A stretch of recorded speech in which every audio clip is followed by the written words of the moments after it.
Salut la famille, aujourd'hui nous allons parler de l'apôtre de Jésus-Christ, Judas Iscariote. Judas Iscariote ou Iscarioté, selon la tradition chrétienne, l'un des 12 apôtres de Jésus de Nazareth.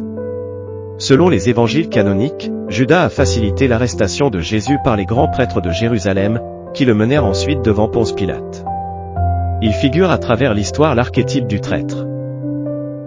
Pour les commentateurs qui voient dans les évangiles des élaborations venant de la Bible hébraïque, le nom de Judas fait référence à celui de Judas, quatrième fils de Jacob, et celui d'Iscariote à celui d'Issachar, cinquième fils de Jacob et Léa. Judas est l'initiateur de la vente de Joseph par ses frères, pour 20 pièces d'argent. Naissance à la date inconnue à Judée. Judas n'apparaît que 6 fois dans les évangiles canoniques. Il y a d'autres Judas dans les évangiles, mais les traducteurs préfèrent les nommer Jude, afin d'éviter la confusion avec le traître Judas. D'après l'évangile selon Matthieu, Judas, qui assurait le rôle de trésorier, livre Jésus au grand prêtre de Jérusalem, et obtient pour cela 30 pièces d'argent, les deniers de Judas. 30 est la valeur numérique de Yehuda, Judas, en hébreu.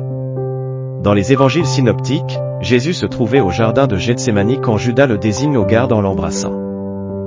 Selon l'évangile selon Matthieu, Judas meurt peu de temps après la condamnation de Jésus. Pris de remords, il rapporta les pièces d'argent aux grands prêtres et aux anciens, en disant « J'ai péché en livrant un sang innocent », alors il se retira en jetant l'argent du côté du sanctuaire et alla se pendre.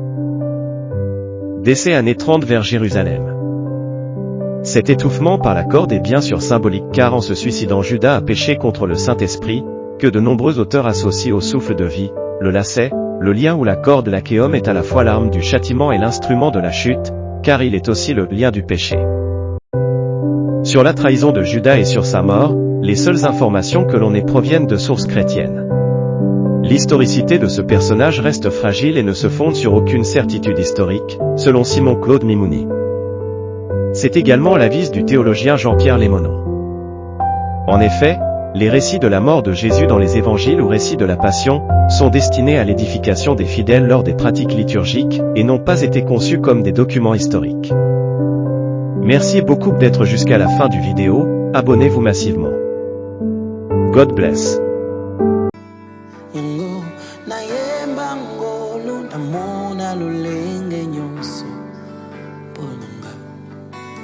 Nayemba ngolu nabika lolenge nyonso na vino.